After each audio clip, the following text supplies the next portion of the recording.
কুষ্টিয়া সহ সারা বাংলাদেশে অনেক হত্যাকাণ্ডের ঘটনা ঘটেছে, সেটার দায় তার উপরে বর্তায়। আমাদের প্রত্যাশা আইন অনুযায়ী তিনি যে অপরাধ করেছেন সে অনুযায়ী তাতে সর্বোচ্চ শাস্তি হয়, সেটাই প্রত্যাশা করছি। হাসানুল হক ইনুর যে রায়টি 30 জুন 2026 তারিখে রায়ের তারিখ ঘোষণা করা হয়েছে। হাসানুল হক ইনুর বিরুদ্ধে মূলত চার্জ হচ্ছে যে তিনি সুপিরিয়র রেসপন্সিবিলিটিতে তার যে দায়িত্ব ছিল, তিনি শেখ হাসিনার সাথে বৈঠক করা, বিভিন্ন পলিসির সিদ্ধান্ত দেওয়া এবং তাদের এই বিভিন্ন রকমের সিদ্ধান্তের প্রেক্ষিতে যে কুষ্টিয়া সহ সারা বাংলাদেশে অনেক হত্যাকাণ্ডের ঘটনা ঘটেছে, সেটার দায় তার উপরে বর্তায়। কালার এক্সপার্ট, জর্জ স্যাপ এবং মাইল্ড অন হ্যান্ডস টেকনোলজি সমৃদ্ধ অরিক্স ক্রিস্টাল ওয়াশ আপনার লন্ড্রি এক্সপার্ট। 10 জন সাক্ষীর সাক্ষ্য আমরা আদালতে উপস্থাপন করেছি, তারা 10 জন সাক্ষী দিয়েছেন।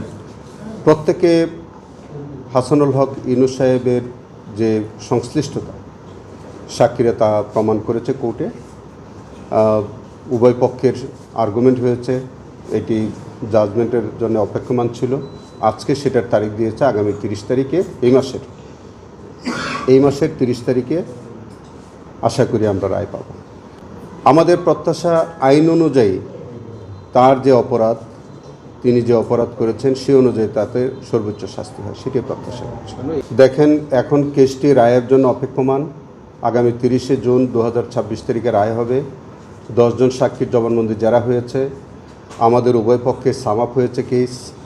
এর বাইরে এখন কেসের মেরিট সম্পর্কে আর কোনো বক্তব্য আমরা আর বলতে চাই না, যেহেতু এটা রায়ের অপেক্ষমান। আমরা প্রত্যাশা করি, আমরা মনে করি প্রসিকিউশন পক্ষ থেকে আমাদের সাক্ষ্য প্রমাণে তার বিরুদ্ধে অভিযোগ প্রমাণিত হয়েছে এবং আমরা প্রত্যাশিত রায় পাবো বলে প্রত্যাশা করি। আসামি পক্ষের বক্তব্য আমি এখন খণ্ডাবার কোনো সুযোগ নাই, এটা তাদেরকে আপনারা জিজ্ঞেস করতে পারেন। তবে আমরা মনে করি যে তার বিরুদ্ধে সাক্ষ্য প্রমাণে তার বিরুদ্ধে আনিত অভিযোগ যথাযথভাবে প্রমাণ করা সম্ভব হয়েছে এবং আমরা রায় প্রত্যাশা করি। আশা করি ইনশাল্লাহ আমরা আমাদের আইন অনুযায়ী প্রত্যাশিত রায় পাব।